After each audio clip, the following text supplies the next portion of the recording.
Hi everybody, it's Blue again. Welcome to my channel and thank you for clicking on this video. Today we are making a Spider-Man themed necklace in preparation for Spider-Man Brand New Day, which honestly I am super excited for. I was really inspired by those candy necklaces. I don't know why they're called candy necklaces if they're made out of melty beads, but here's like my kind of interpretation of it because I don't have anything like that, so I'm using yarn instead. So first I'm gonna get some cardboard and cut it in a circle.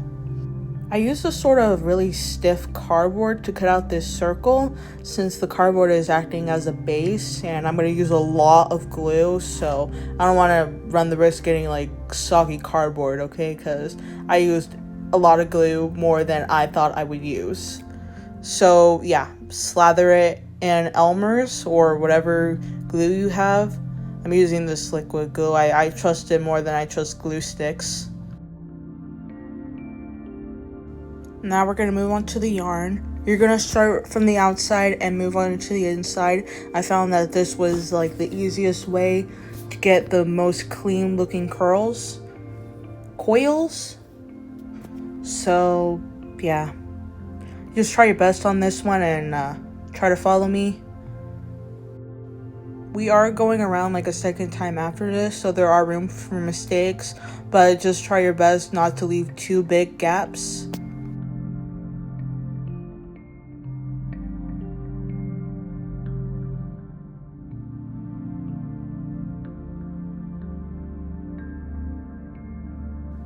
It should look somewhat like this when you go around.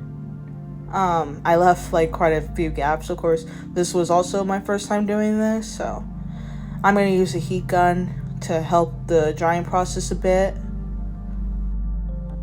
I also put a little bit of yarn in some of the bigger gaps so that when I went around the second time it wouldn't be as noticeable. I did have to cut out quite a bit of footage because of the way my camera was set up, but basically when you're done filling in those bigger gaps and you go in for your second round, instead of going from outside to in, you're going to go from in to out this time.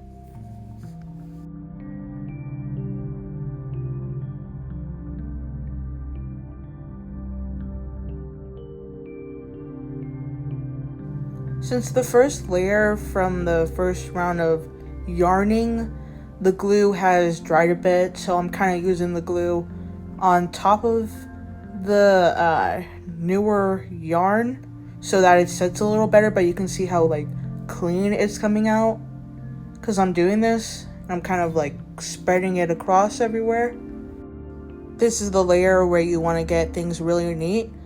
I'm not really pulling, more so I'm kind of pushing against the spiral so it looks more even.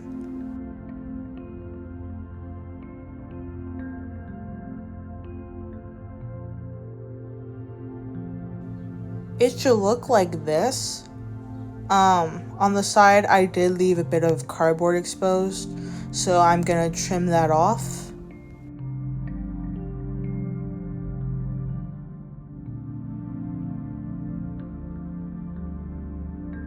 It came out gorgeous, albeit a little awkward looking because this isn't a perfect circle, but I still really like it, and I'm going to hit it with my heat gun to help that set so we can move on to the eyes or whatever sort of details your character has. I don't know if you're following me word for word, but this is a very loose guide. I was debating on how I should mark the eyes, but I decided to just kind of lay out the eye shape in some glue and then cover it with white yarn.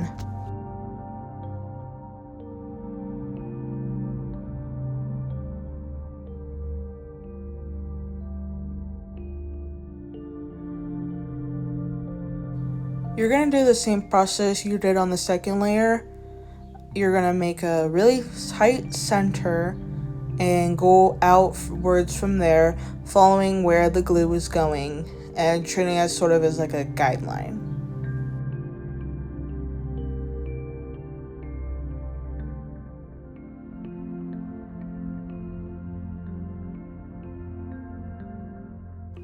it should look like this because we're going in for another round. And you're basically going to do the same thing, but to kind of cover up where all the redness is this time.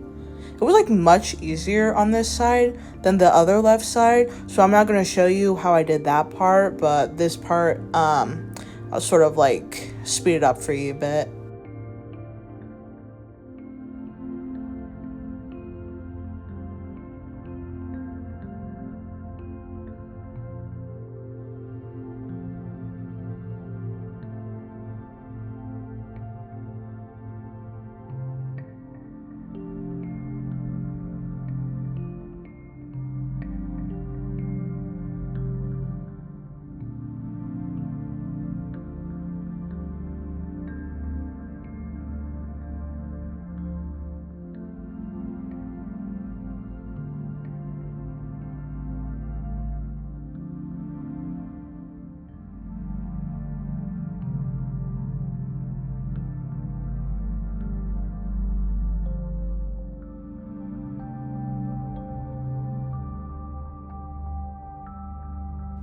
Look how gorgeous that came out. Don't worry about like the sort of softness to it. I'm gonna use a pipe cleaner later to shave that out, to shape it.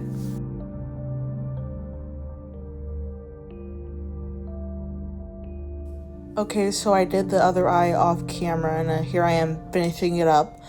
But so I can have like the signature Spidey eyes, I am using a pipe cleaner more so because it's kind of like flexible. It doesn't really break, but it is kind of hard to like glue on stuff, so I'm gonna use a lot of glue for that.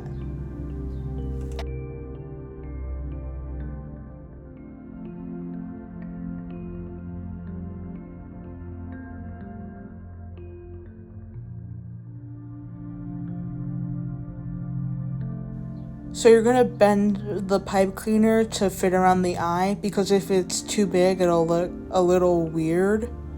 I think I did alright with the size of both of them.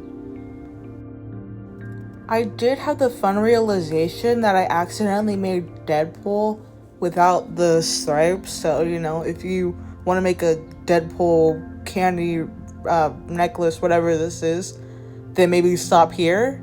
But yeah, I'm gonna go put those lines on. And after deciding not to use yarn, I just ended up using a paint marker.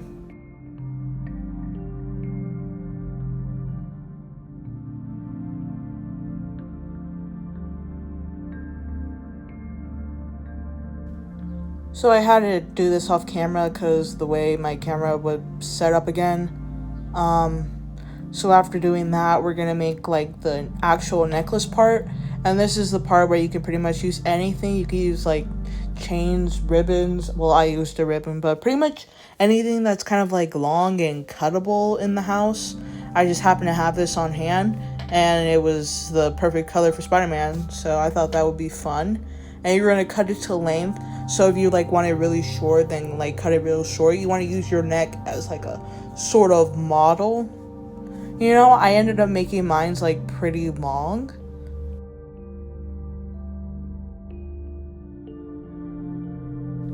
I turned it on the back and used a very healthy amount of glue and kind of heat blasted it so that it's extra secure. I wanted to make sure that it was soaked in glue. You know, like there was no chance of this budging because my super glue tube busted, so I have to use this Elmer stuff, but you know, it's fine. You gotta be resourceful sometimes.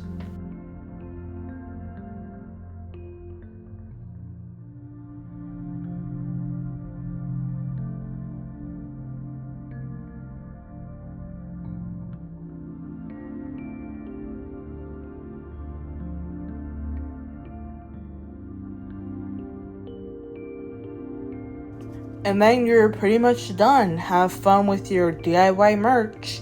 And I am gonna go see the Spider-Man movie and maybe post a get ready with me the next day. Love y'all. Bye bye.